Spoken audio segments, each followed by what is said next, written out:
আসসালামু আলাইকুম viewers, Sabinus কিচেনে তোমাদের স্বাগত জানাই। সয়াবিন আলুর এই রেসিপিটি যদি খাবারের সাথে থাকে তাহলে আর মাংসর প্রয়োজন হবে না।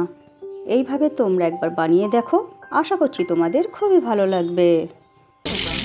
Aha. Yes.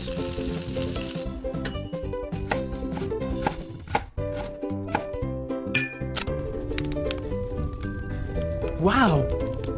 এখানে আমি সয়াবিন গরম পানি দিয়ে ভিজিয়ে রেখেছিলাম আধ ঘন্টার জন্য। এবারে আমি নিংড়ে পানি বার করে নিচ্ছি। সমস্ত সয়াবিন দিয়ে আমি নিংড়ে পানি বার করে নিয়েছি।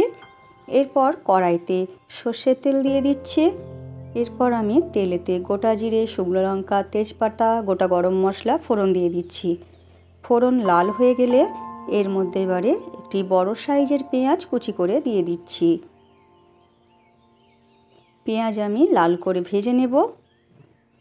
পেঁয়াজ লাল করে ভাজা হয়ে গেলে এরপর এর মধ্যে আমি 1 চামচ আদা রসুন বাটা দিয়ে আবার আমি আদা রসুনও কিছুক্ষণ ভেজে নেব। ভেজে নিলে তরকারিটা ভালো লাগবে। তারপর আমি 2টো ছোট সাইজের টমেটো কুচি করে দিয়ে দিচ্ছি।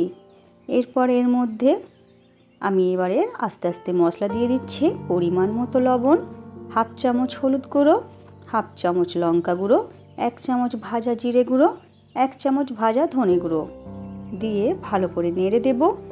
এরপর এর মধ্যে আমি 1 চামচ কাশ্মীরি লঙ্কা গুঁড়ো দিয়ে দিচ্ছি কালারের জন্য। অল্প করে পানি দিয়ে আমি এবারে মশলা কষাতে থাকবো। এবারে এর মধ্যে আমি 50 গ্রামের মতো হালকা টক আছে এমন দই দিয়ে দিলাম। দিয়ে মশলা আমি ভালো করে কষিয়ে নেব।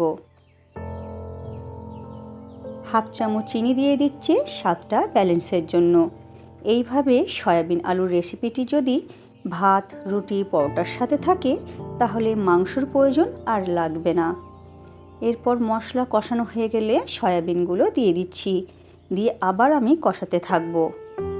ভালো করে কষানো হয়ে গেলে এরপর একটা বড় সাইজের আলু আমি সেদ্ধ করে আমি এইভাবে হাত দিয়ে ভেঙে দিয়ে দিলাম। দিয়ে ভালো করে নেড়ে দিয়ে এরপর পানি দিয়ে দিচ্ছি। তোমরা একবার অবশ্যই এইভাবে সয়াবিন আলু রেসিপিটি বানিয়ে দেখো, খুবই দারুণ হয় খেতে। এরপর 1 চামচ কাসুরি মেথি হাত দিয়ে ঘষে দিয়ে দিচ্ছি। ফ্লেভারটা ভালো আসবে হাত দিয়ে ঘষে দিলে। ভালো করে নেড়ে দিয়ে ঢেকে হতে দেব।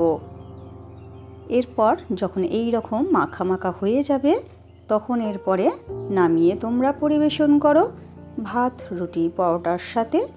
আমার রেসিপিটি পছন্দ হলে লাইক, কমেন্ট, শেয়ার করে পাশে থেকো।